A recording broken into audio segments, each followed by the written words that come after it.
Olá, boa noite. Segunda-feira, 28 de fevereiro. Veja os destaques de hoje aqui no Segunda Edição. Brigadianos investigados. Homem é agredido em praça pública no Vale do Taquari. No centro do estado, um adolescente é quem foi espancado. Já já os detalhes. Descaso. Hospital de Porto Alegre abre sindicância para investigar médicos que dormiam no horário do expediente. Efeitos dos temporais. Falta de luz ainda atinge o Vale dos Sinos. Em Santa Maria, o dia foi de contabilizar prejuízos. Em seguida, a previsão do tempo. O SBT Rio Grande, Segunda Edição, está no ar.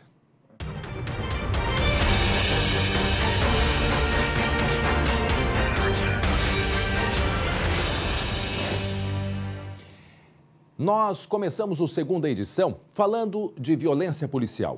Um PM é investigado por agredir um adolescente no centro do estado. Imagens obtidas com exclusividade aqui pelo SBT mostram o momento da abordagem. Eram aproximadamente 6 horas da manhã no centro de Santa Maria. O estudante, de 14 anos, estava reunido com amigos quando a viatura da Brigada Militar chegou. Os adolescentes correram, mas um deles foi perseguido, derrubado e agredido pelo policial. Segundo a mãe, o garoto fugiu por medo. Diz que ia matar ele, ia arrebentar pão. Do nada. Só desceu e disse direto, porque tinha um monte de gente, todo mundo saiu correndo. Sem nada de irregular, o adolescente foi deixado na rua pelo policial. Os próprios amigos levaram o jovem para o pronto atendimento. Levou pontos no olho, ele ficou com dor nas costelas por vários dias, ele tá dormindo do lado da minha cama, tem pesadelo. O comando da Brigada Militar afirma que abriu uma investigação interna, mas não informou se o policial envolvido segue trabalhando. O advogado da família denuncia que várias irregularidades foram cometidas e pede agilidade na apuração. Trata de uma abordagem mal feita, não foi uma abordagem treinada, que a gente sabe que eles treinam muito, né? Simplesmente uma violência gratuita. E o Comando Regional de Policiamento Ostensivo do Vale do Taquari instaurou um inquérito policial militar hoje para apurar a conduta de 4 brigadianos. Em um vídeo que circula em redes sociais, que a gente pode observar agora, eles aparecem abordando um homem em Antagorda, cidade com menos de 6 mil habitantes. Um dos policiais dá um chute nele. O caso aconteceu nesta madrugada, próximo à praça central da cidade. Ainda não está claro a motivação da abordagem e o motivo da agressão. Os 4 policiais envolvidos vão ficar afastados das funções enquanto durar o inquérito policial militar. E um motorista embriagado foi preso em Santa Maria, região central do estado, depois de dar muito trabalho aos policiais rodoviários federais. Esse é o destaque que abre o nosso giro de notícias. Primeiro, o condutor do carro furou uma barreira e quase atropelou um policial rodoviário federal. Depois, ele fugiu em alta velocidade pela BR-158, rodovia que corta Santa Maria. Ao sair da estrada no sábado à noite, ele ainda tentou escapar por vias secundárias, mas acabou preso no pátio de casa. Ele se negou a fazer o teste do bafômetro, mas apresentava claros sinais de embriaguez. O veículo estava com licenciamento vencido. Um cachorro que estava preso em um penhasco de aproximadamente 40 metros de altura foi resgatado neste domingo pelo Corpo de Bombeiros de Bento Gonçalves. O local de difícil acesso e risco de pedras caírem na BR-470 complicaram o salvamento. Os bombeiros acreditam que o animal foi abandonado na rodovia. O destino da fêmea será a adoção. O fim de semana do carnaval foi de aglomeração e pessoas sem máscara em Porto Alegre. Teve festa sábado e domingo no gasômetro, inclusive com desfile de bloco. Outro ponto com bastante movimento foi a praça em frente à usina. A prefeitura adiou para maio o carnaval oficial da cidade por causa do avanço da Ômicron e do aumento dos casos de Covid-19. E não foi só em Porto Alegre que teve o bloco da aglomeração. Em Caxias do Sul, uma multidão se juntou no meio da rua, no bairro Santa Lúcia. Os vídeos foram gravados na noite de ontem. Além da aglomeração, teve tumulto, teve brigas e também teve correria. A Brigada Militar precisou usar bombas de efeito moral e soldados a cavalo para dispersar o grupo.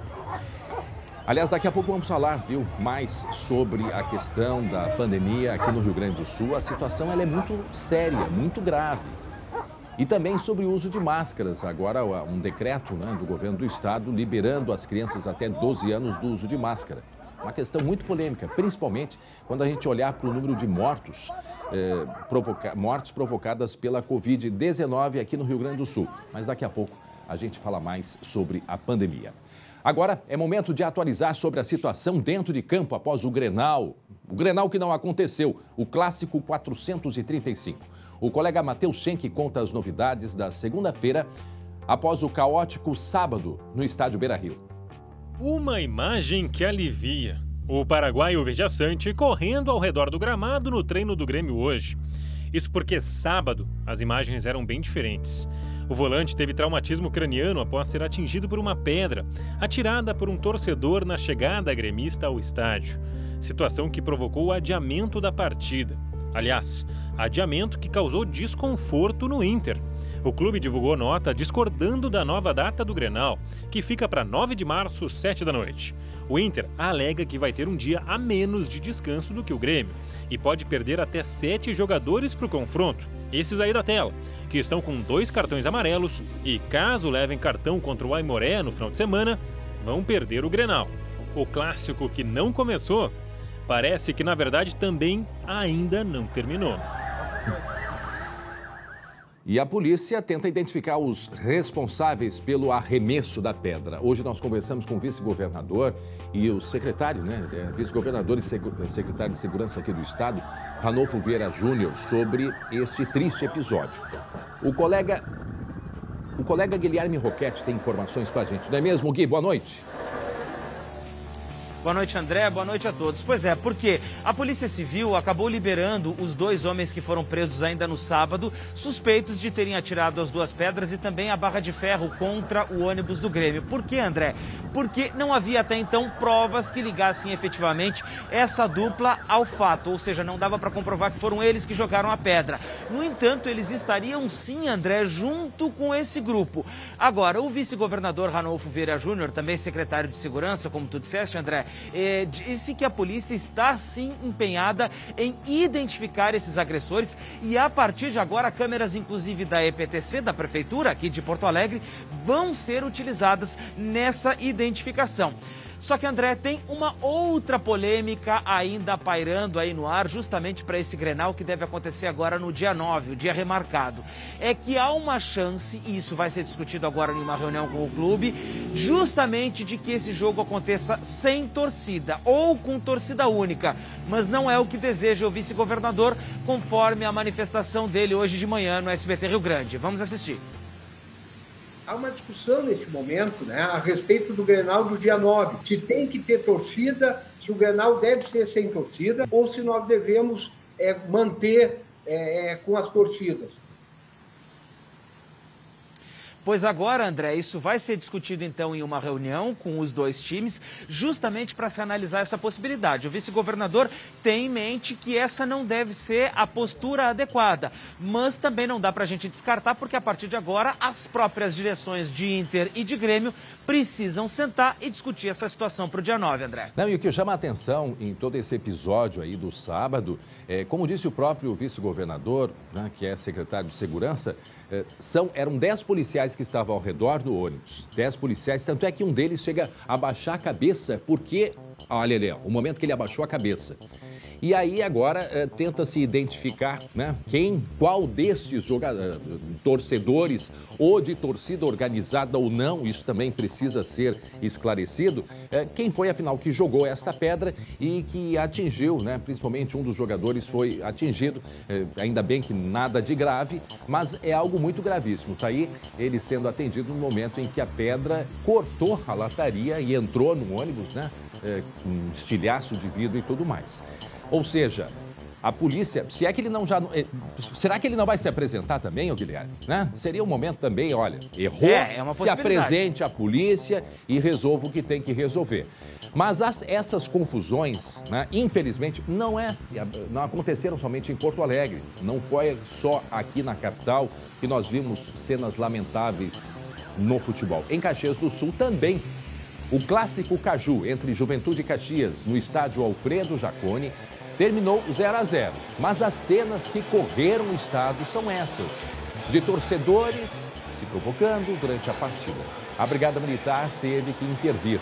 Aconteceu ainda um caso de injúria racial de um torcedor do Juventude contra Eric, do Caxias, que optou por não seguir com o caso adiante, não fez o registro. Ele deu a chance, digamos assim, para este torcedor de se arrepender e de não repetir o que ele fez e a informação que a gente recebe também, porque era um menor de idade. Bom, segue aí. Infelizmente, como dissemos, essa violência nos estádios, certamente, assim que passar o carnaval, nós teremos alguma reunião envolvendo o Ministério Público, a própria Federação Gaúcha de Futebol, os clubes. Alguma coisa precisa ser feito para garantir a segurança de todos. E um soldado da Brigada Militar gravou um vídeo mostrando médicos dormindo em horário de serviço. Nós vamos até a redação conversar com a colega Yasmin Luz, que tem informações sobre este caso, não é mesmo, Yasmin? Boa noite. Oi, André. Boa noite para ti, boa noite a todos que nos acompanham. Pois é, esse vídeo foi gravado no Hospital Conceição, aqui em Porto Alegre. Segundo a Brigada Militar, na madrugada de quinta para sexta, os soldados levaram uma vítima de tentativa de homicídio ao hospital. Depois de quase 3 horas de espera, o soldado foi até as dependências do hospital e se deparou com os médicos dormindo. Pelo menos 3 profissionais, que a gente observa aí no vídeo, estavam deitados. No vídeo, o policial chega a afirmar que estava gravando para provar o descaso dos médicos. O hospital diz que tomou conhecimento e vai apurar a situação, mas que não pode afirmar que houve falta de atendimento por causa dos médicos dormindo. Já a Brigada Militar também afirmou que vai abrir uma sindicância para apurar o que aconteceu e se teve descaso ou não com os pacientes que esperavam para ser atendidos, André. E nós vamos aguardar, porque se de fato confirmar isso, bom, aí é o fim, é um absurdo. Mas precisamos da confirmação, precisa-se a investigação da Brigada Militar e certamente a do hospital, que vai esclarecer de fato se houve aí uma negligência. Até porque os médicos de plantão há um tempo disponível para que eles descansem. Mas é isso que vai ser feita agora a investigação, se de fato eles deveriam estar dormindo quando havia um grupo de pessoas ali aguardando por atendimento. Tudo vai ser investigado e esperamos esclarecido quanto antes. Agora vamos falar sobre a pandemia, porque a Associação de Pais pela Democracia entrou na Justiça para derrubar o decreto do Estado que desobriga o uso de máscaras por crianças de até 12 anos. O documento foi publicado no Diário Oficial do Estado no último sábado. Para crianças entre 6 e 11 anos, a máscara passa a ser protocolo recomendado, conforme o Palácio Piratini. A regra é assinada pelo Centro Estadual de Vigilância em Saúde. O uso de máscaras para maiores de 12 anos continua sendo obrigatório. A grande questão é, afinal, num momento em que nós estamos com a pandemia, num momento grave e muito sério ainda, seria o momento de liberar, afinal de contas, apenas 40% das crianças estão vacinadas no Rio Grande do Sul. Logo depois do Carnaval, o retorno à aula presencial destas crianças. Seria este momento? Seria o momento agora de liberar as crianças até 12 anos do uso das máscaras? E por que nós falamos isso? Porque o mês de fevereiro está aí encerrando como o mês com maior número de mortes por coronavírus no Rio Grande do Sul desde julho do ano passado. Foram confirmados 1.166 óbitos. Em julho de 2021, 1.689 pessoas morreram por causa da doença. Desde o começo da pandemia, já são 38.272 vidas perdidas no Rio Grande do Sul. Nas últimas 24 horas, o estado registrou quase 4.000 novos casos.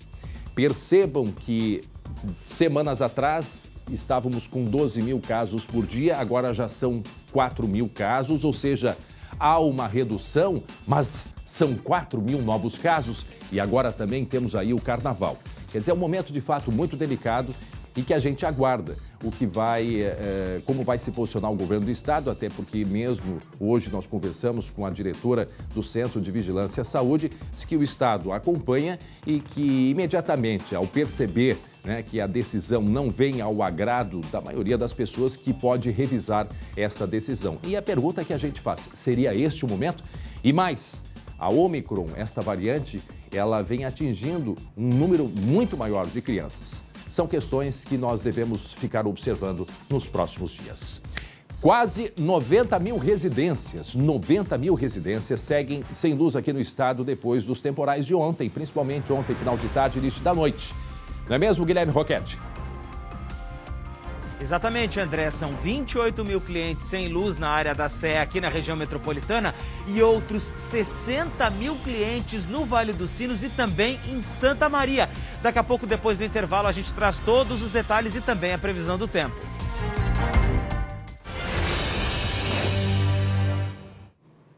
Nós voltamos com a segunda edição aqui no SBT. E atenção, Caxias do Sul, a partir de amanhã tem nova tarifa nos ônibus do município. A gente vai conversar agora com o colega Guilherme Fadanelli, que está ao vivo lá na Serra. Afinal, quantos usuários vão ter que desembolsar a mais? Hein, Guilherme Fadanelli, boa noite. Oi, André, boa noite. R$ 5,50 para o transporte urbano. Já para quem se desloca para a área rural, esse valor varia entre R$ 8,25 e R$ 16,50. De acordo com a Prefeitura, André, foram feitos vários estudos para se chegar a esses valores, levando em conta, por exemplo, o aumento no preço do diesel de 50,85% e de quase 23% nos pneus.